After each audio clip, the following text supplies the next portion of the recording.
Continuando aqui então, agora é necessário implementar aqui o controle da venda, tá? Bom, se nós abrirmos aqui essa tabela venda cabeçalho, nós podemos perceber, tá, que a maioria aqui dos atributos que nós temos aqui na venda cabeçalho são praticamente os mesmos que nós temos lá no orçamento, tá? Aqui nas chaves estrangeiras nós temos um vínculo com o orçamento cabeçalho, temos aqui o venda condições de pagamento, a transportadora.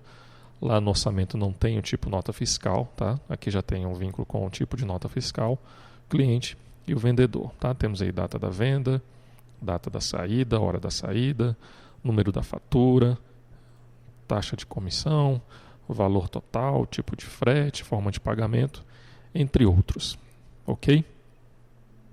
Bom, e temos aqui também os respectivos detalhes, tá?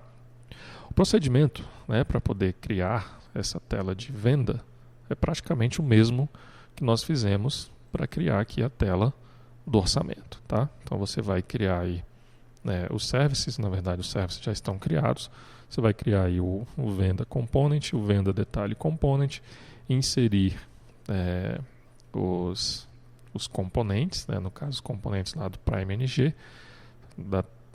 no caso aqui na tela onde são listados as vendas, será incluso aqui um table para listar as vendas, da mesma forma que nós temos aqui com orçamento. Na tela de detalhe você vai ter os atributos da venda, os atributos principais, e em outra tabela, em uma tabela você vai ter os itens relacionados aos detalhes dessa venda, tá?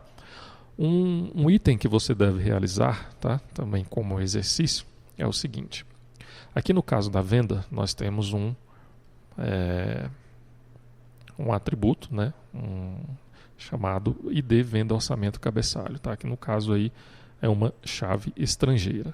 Então, você vai utilizar aqui, no caso, um autocomplete, para poder vincular o orçamento, um determinado orçamento, àquela venda.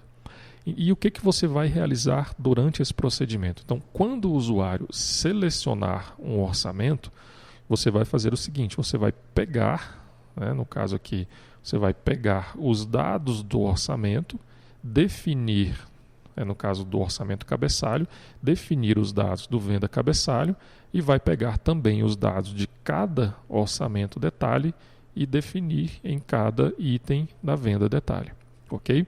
Então, quando o usuário selecionar um orçamento, os dados do orçamento cabeçalho passarão para o venda cabeçalho e os dados do venda orçamento detalhe passarão para o venda detalhe, tá? Então, para isso, você vai utilizar aqui, vamos aqui no componente, no autocomplete, nós temos aqui uma lista de eventos, tá? No caso aqui, nós temos os eventos, temos vários eventos, e um dos eventos que nós temos aqui é o onSelect, tá? E ele recebe aqui como parâmetro um value, que é o valor selecionado, tá? Ou seja, quando o usuário selecionar o orçamento, o sistema ele vai verificar qual orçamento que o usuário selecionou e vai passar esse valor aqui nesse parâmetro, no caso aqui no método onSelect, tá? Nós podemos perceber aqui que esse método ele é chamado quando uma sugestão é selecionada, tá? Então, você vai realizar esse exercício. Quando o usuário selecionar um orçamento, você define os dados do venda cabeçalho, faz um laço aqui nos itens do orçamento e define os itens do venda detalhe, tá? Então, dessa forma, o usuário ele vai importar os dados do orçamento para uma venda, ok? O restante do procedimento é praticamente o mesmo que nós fizemos aqui para o desenvolvimento aqui do orçamento.